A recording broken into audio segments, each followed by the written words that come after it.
tienes que diferenciar modalidades, sistemas, etapas, fases de un proceso de contratación. 4 términos. Una vez que los dominas, vas a entender mucho mejor de todo lo que estamos hablando. No te preocupes, vamos con calma. Entonces, dentro de las actuaciones preparatorias que hemos visto, chicos, tenemos el área usuaria elabora el requerimiento. El órgano encargado de contratación recibe el requerimiento y apertura el expediente de contratación. Este mismo, el órgano encargado de contratación, analiza el requerimiento. Luego de analizar el requerimiento, si está correcto, ojo, pasa a la siguiente etapa, se realiza la indagación de mercado.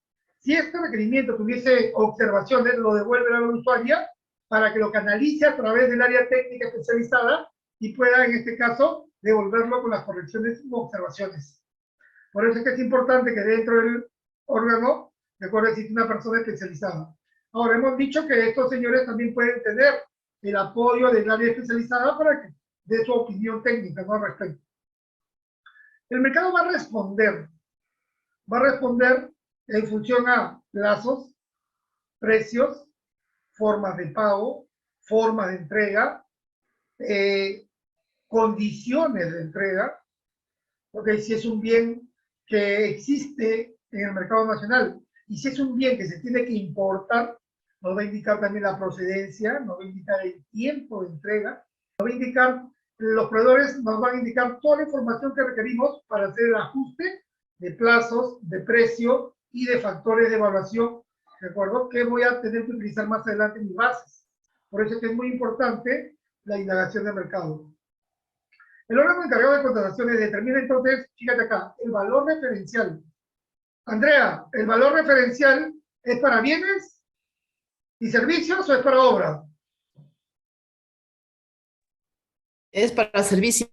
El valor referencial, acuérdate bien, es para obras. Obras. Es para bienes y servicios. Muy bien, muy bien. Hay que estar así. Yo le voy a preguntar, el propósito es que estén ahí. ¿De acuerdo? Que estén ahí refrescando, chicos. Ese es el propósito. ¿Ok? También nos va a informar respecto a el sistema de contratación. Es decir, la forma como le voy a pagar. La modalidad bajo la cual debo contratar. Y si la contratación va a ser por paquetes o va a ser por ítems. ¿Ok? Los paquetes son bienes diferentes, ¿no?, lanzados en una misma convocatoria. Pueden estar o no relacionados entre sí, pero cuando compras por ítems, normalmente son bienes de un mismo tipo y pueden estar relacionados fundamentalmente entre sí. Por ejemplo, medicinas. Entre otros aspectos, decíamos acá. Entonces, el área usuaria, en coordinación con el área de presupuesto, ajustan el presupuesto de la contratación. El área de presupuesto le va a decir, el área usuaria le plantea, mira, sabes que estos bienes están en un valor de 100 y te necesito comprar 200. ¿Cuál es tu necesidad? ¿Tu necesidad es 200 o es 150? Sincera tu necesidad, le dicen al área usuaria. Bueno, según lo que establece el PAC, hemos determinado que es 150. Acuérdate que el PAC, el Plan Anual de Contrataciones, es un documento que tiene las cifras y cantidades sinceradas. Porque, por ejemplo, cuando tú le mandas un formato de requerimiento para que establezcan lo que van a comprar durante el año, las áreas usuarias agarran y dicen, ¿cuánto utilizamos? 10. Por 12, 120. Pero hay que pedir 150 por si acaso. Entonces, ese por si acaso, cuando viene ya el reajuste y el sinceramiento del requerimiento, entonces te dice, realmente los 120 te puedo dar 5 más de holgura, 125, no te puedo dar 30 de holgura. Bueno, ya 125, entonces los 125 ingresan al PAC. Y esa necesidad identificada está 125 por un precio de 10, 1250. Está a nivel de unidades y está a nivel de valores, tu PAC. En función a esto, la usuaria dice, sí señor, este es nuestro requerimiento y este es el presupuesto, 1250. Y si existe disponibilidad presupuestal, te va a presupuestar por el total. Pero acuérdate que es lo que normalmente sucede. Lo que normalmente sucede es que tú le dices, mandas a que te aprueben por 10.000 el PAC, ¿de acuerdo? Y normalmente viene por 8.000. Siempre viene por menos. En muy pocos casos viene por más. Casi nunca. Entonces, ¿qué pasa? De los esos 2.000 que le están faltando de presupuesto, ¿qué es lo que hace el área de presupuesto? Le disminuye las cantidades y los valores a todas las partidas que conforman el plan anual de contrataciones, de tal manera que haga razonable el ajuste y cuadre y calce con la asignación presupuestal de la entidad. Entonces, el área usuaria y el área de presupuesto ajustan de acuerdo a la disponibilidad de presupuesto, es decir, al financiamiento. El órgano encargado de contrataciones gestiona la conformación del órgano a cargo, es decir, el OEP selecciona si va a ser una persona del OEP o si va a ser un comité de selección. ¿En función a qué? En función al monto y en función a la necesidad. El órgano a cargo del procedimiento, ya no hablamos del OEP, sino hablamos o del proceso, del comité de selección o de la persona encargada, ¿de acuerdo? Elabora los documentos, las reglas del procedimiento de selección. Fíjate que acá hablamos ya de procedimiento de selección. Hasta aquí. ¿Está todo claro? A ver, en síntesis, aquí, ¿qué puedo decir? El área usuaria coordina con presupuesto para ver el ajuste de la necesidad y después de que el área de presupuesto le ha dado el visto bueno, ojo, se conforma el responsable o los responsables que van a llevar a cabo y en este caso se elaboran los documentos que van a obrar dentro de las bases del expediente de contratación. Entonces, esto ya lo hemos visto. Vamos a ver un diagrama de flujo del proceso de contratación y el CCP. Certificación de crédito presupuestal, que está en la ley de contrataciones estatales, artículo 19, acuérdate de eso. Decimos entonces, el área usuaria, ¿qué es lo que va a hacer? Requiere los bienes y servicios y obras o canaliza requerimientos. La canalización es cuando el área usuaria lo lleva por el área técnica para que su requerimiento no tenga observaciones, formulados por otras áreas, por especialidad y por funciones. Es responsable de la adecuada formulación de requerimiento, debiendo asegurar la calidad técnica y reducir la necesidad de su reformulación por errores o deficiencias, que al final repercuten en el proceso de contratación. Además, colabora y participa en la planificación de las contrataciones, porque son ellos los que dicen qué es lo que se va a comprar, aprueban modificaciones, ¿de acuerdo? Y establecen también ciertos parámetros que después son de utilidad dentro de la elaboración de las bases. Verifica las contrataciones efectuadas a su requerimiento, previas a su conformidad. Ahora vamos a ver un diagrama de flujo. ¿Han visto ustedes un diagrama de flujo? Esto de acá lo vamos a ver en un diagrama. Para entender esto, chicos, lo que tengo que comprender primero es que estos que no son cuadraditos, son documentos. Estos círculos con fondo azul son conectores, se conectan de un área a otra área. Cada una de estas columnas, ¿de acuerdo? Son áreas de la institución. ¿Ok? Y las flechas indican el flujo de las acciones y de los documentos que se realizan. También, antes de explicar esto, tengo que entender el PIA, Presupuesto Institucional de Apertura, la UE, Unidad Ejecutora, que son todos aquellos que tienen la capacidad de gastar, todas las entidades que tienen la capacidad de gastar, es decir, que se les ha asignado presupuesto y por lo tanto puede evitar las contrataciones. ¿De acuerdo? ¿Qué otra cosa tengo que decir? Que hay un sistema que tiene que registrar todas las contrataciones menores a 8 ITs, que es el SIGA, Sistema Integral de Gestión Administrativa. Es un software a nivel nacional, ¿de acuerdo? Que está interconectado y transfiere información con el sistema integrado, ¿de acuerdo? Financiero. Sistema Integrado de Administración Financiera del Estado, que es el SIAF. Fíjate acá, para que el presupuesto te pueda aprobar a ti, o te puede decir, te vamos a emitir el CCP, la certificación de crédito presupuestal, te tiene que dar a ti lo siguiente. Te tiene que dar esa aprobación con una confirmación, pero para que ellos confirmen, tiene que haber una integración de flujo de información entre el SIGA, el SIAF y la disponibilidad presupuestal. Entonces, eso es lo que trato de explicar acá un poco. Y acá hay un caso. ¿Qué sucede cuando tú pides la certificación presupuestal y no hay suficientes fondos? ¿De acuerdo? Y se puede también interpretar así. Pides la certificación presupuestal por 100, ¿de acuerdo? Es la disponibilidad, pero tú necesitas 150. Entonces, para que te asignen esos 50 que te están faltando, existe algo que se llama transferencia. Transferencia de recursos del tesoro, ¿de acuerdo?, hacia la institución. O también puedes hacer, dentro de los límites que te permite la ley, retirar dinero de algunas partidas que no vas a utilizar y asignarle a la partida, ¿de acuerdo?, que es donde tú necesitas los 50 para cubrir el presupuesto que en este caso particular está requiriendo para poder tener la certificación presupuestal que te permita llevar a cabo el procedimiento. Acuérdate que si no tiene certificación presupuestal, certificación de crédito presupuestal, no puedes ejecutar la obra. Acá un paralelo. Cuando tú vas al banco y aperturas una cuenta de ahorros, depositas tu dinero, te entregan tu tarjeta de plástico y gastas hasta que se te acabe el dinero. Pero cuando a ti te abren una línea de crédito, se abre la línea en función a la evaluación de tus ingresos y tus egresos. Ese saldo, ¿de acuerdo?, va a ser tu capacidad de pago. Y esa capacidad de pago te va a permitir a ti un equivalente como línea de crédito. Esa línea de crédito, ¿de acuerdo?, va a ser sustentada y operativizada con una tarjeta de crédito. Tú vas a poder comprar y gastar con esta tarjeta de crédito hasta el límite del crédito de la línea que te han otorgado. Eso es lo que pasa con las instituciones públicas. El Estado agarra y le dice, tienes un presupuesto de 2 millones. A partir de esos 2 millones, ¿qué es lo que sucede? Tú vas a comenzar a gastar.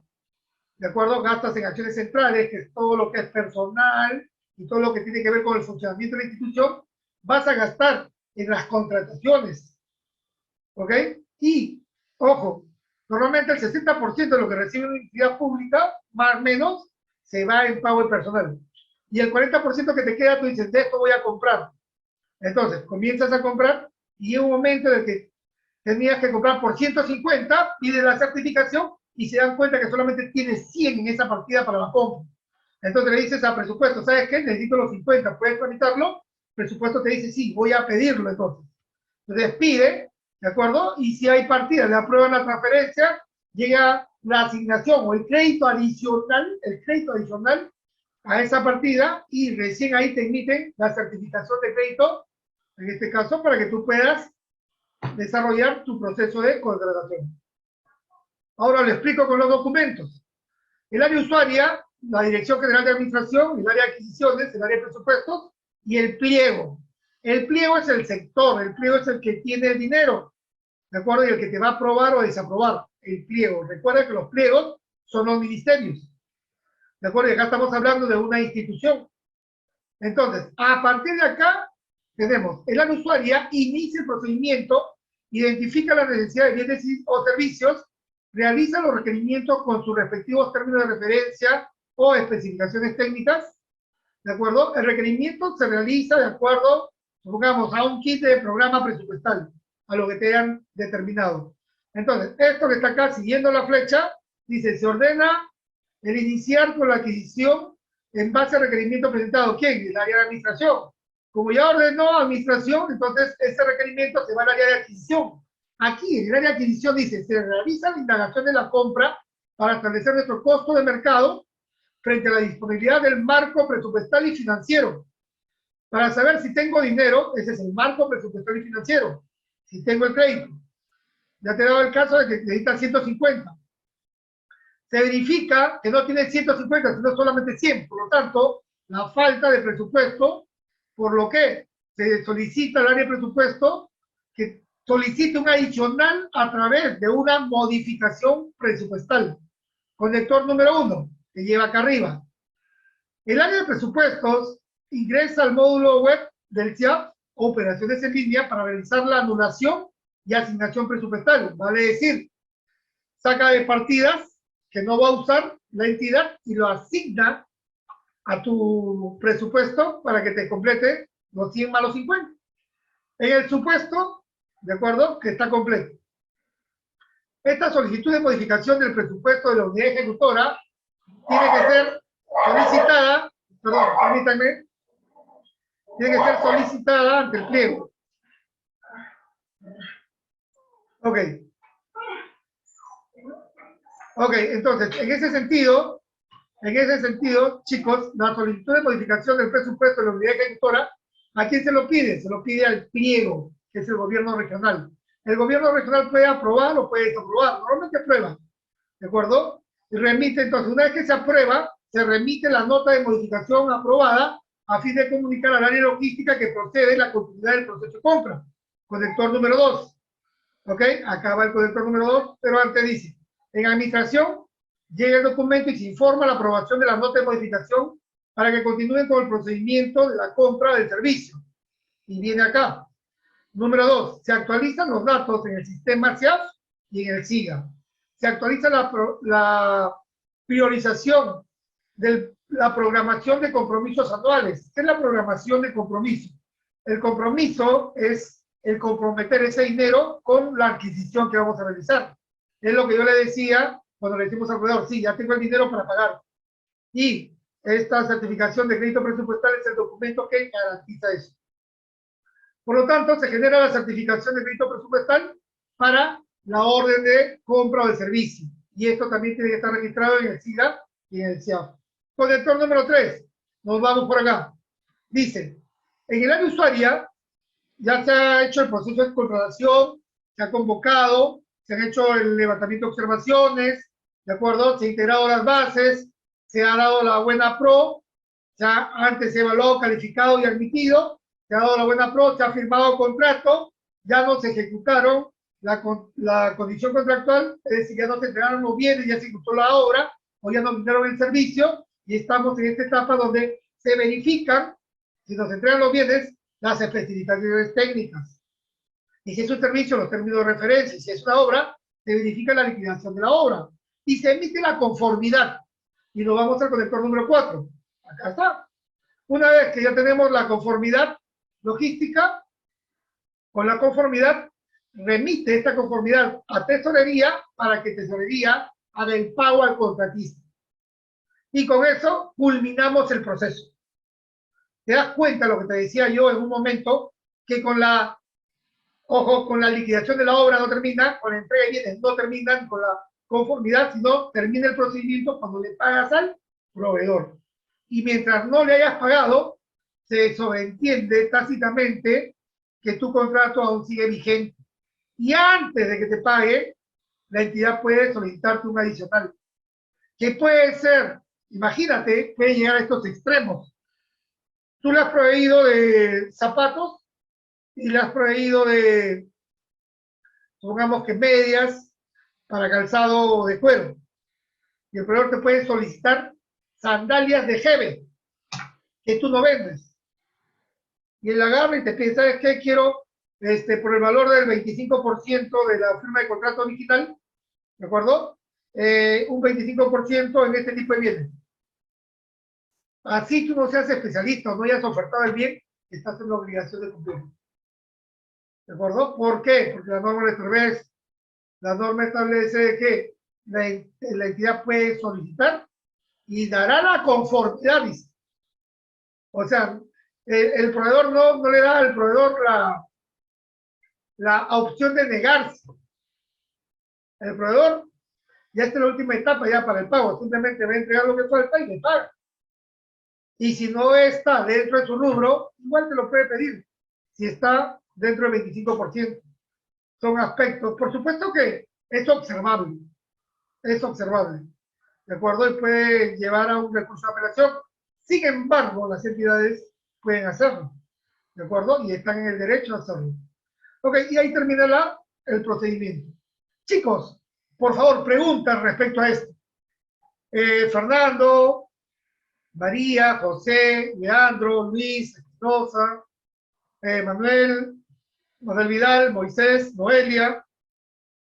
Tito, ¿alguna pregunta? Noelia. A ver, Tito, ¿alguna consulta?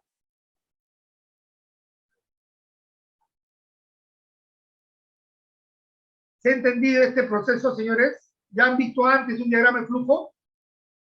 ¿Habían visto anteriormente? Yo espero y entiendo que sí, ¿no? En su formación profesional deben haber visto diagrama de flujo. Si no los han visto, estoy esperando alguna consulta al respecto. Pero comento lo siguiente, si no los han visto, tienen que consultarse, porque la orientación de las entidades públicas hacia una gestión por procesos, involucra que tú tienes que mapear de esta forma todos tus procesos y definir el diagrama flujo de los procedimientos, de cada uno de los procedimientos. Eso está dentro del MAPRO, dentro del manual de procedimiento de la entidad. Tú puedes hacer una búsqueda de MAPRO dentro de Google, ¿de acuerdo? Y te va a salir de todas las entidades. Por lo menos el 50% ya lo tiene subido, de acuerdo, a Internet. De ese 50% que lo tiene subido, por lo menos un 10% lo tiene actualizado. El resto todavía tiene MAPROS de hace 5 o 10 años atrás. Pero hay esta información. Bien, en el entendido de que como no hay preguntas, me están comprendiendo, ¿ok? Paso a lo siguiente. Salvo mejor parecer. Ya hemos visto que requerimiento, chicos, ¿de acuerdo? Cuando son términos de referencia, se refiere a servicios, ¿cierto, Leandro? Cuando son términos de referencia, se refiere a servicios. Leandro, ¿falso o verdadero? Muy bien. Falso. No. Falso, muy bien. Pero cuando son obras, se refiere a especificaciones técnicas, ¿cierto, Luis Espinosa? En obras se refiere a expediente técnico o especificaciones técnicas. Luis.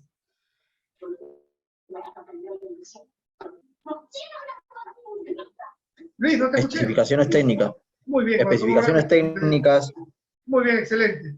Profesor, ¿por qué pregunta? Porque estoy confirmando que están ahí, porque estoy confirmando que me están entendiendo. Muy bien. Según el Decreto Supremo 162-2021 de Economía y Finanzas, publicado el 26 de junio de 2021, ¿de acuerdo? La finalidad pública de la contratación tiene que estar determinada en el requerimiento. Es decir, cuál es el fin con el que por el cual vamos a contratar. Y tiene que estar alineado al POI y tiene que estar alineado al PEI. ¿Y por qué al POI? Porque en el POI están las acciones y en el PEI están las actividades y están los objetivos, que no son otra cosa que la traducción en términos cuantitativos y medibles de las políticas nacionales. Ok. 2. Características del objeto de contratación. Y ahí es donde hablamos específicamente de especificaciones técnicas, términos de referencia y expediente técnico. Pregunto, cuando se va a ejecutar una obra, ¿cuántos procesos de contratación tienes que realizar? Chicos, si la entidad necesita construir una losa deportiva o la entidad necesita construir un puente, la pregunta es, ¿cuántos procesos de selección se tienen que hacer? 1, 2, 3. 1 por la obra, o 2 procesos, o 3 procesos. Para ejecutar un solo puente, ¿de acuerdo? O para ejecutar una sola losa deportiva. ¿Cuántos procesos de selección se tienen que realizar? ¿Escucho? 3. ¿Y cuáles son? Ay. Ah, ya, muy bien. Al menos la primera parte, es correcto, son 3. Primero, tienes que contratar al consultor. Tienes que contratar, en este caso, al ejecutor. Y tienes que contratar la liquidación de la obra. 3 procesos en una obra. ¿De acuerdo? Entonces, contratas primero para que te formulen el expediente técnico, una consultoría de obra, un servicio de consultoría. Después contratas la ejecución de la obra. Pero en la ejecución de la obra, y ahí viene el tema, y yo les recomendaría, si tienen una edad promedio de 30 años, es decir, entre 28 y 40, yo les recomendaría que se especialicen en contrataciones de obras. Hay dinero ahí, chicos. ¿Ok? Hay dinero. ¿Por qué hay dinero? Porque puedes asesorar o puedes trabajar asesorando o puedes trabajar dentro de una entidad o dentro del privado. ¿Ok?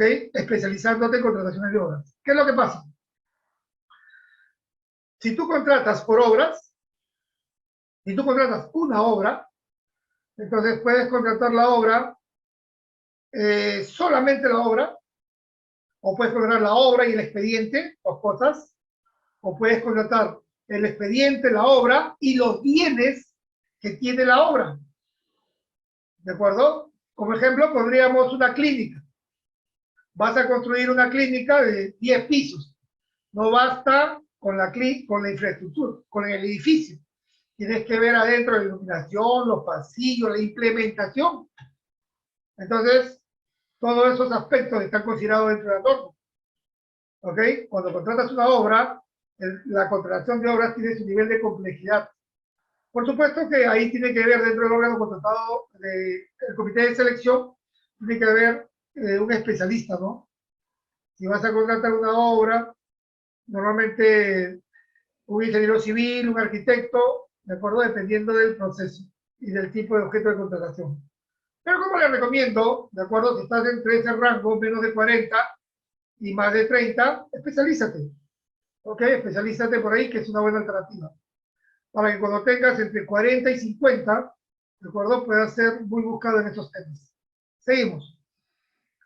Entonces, características del objeto de contratación tienen que estar incluidas en el requerimiento. Las condiciones de la ejecución del contrato.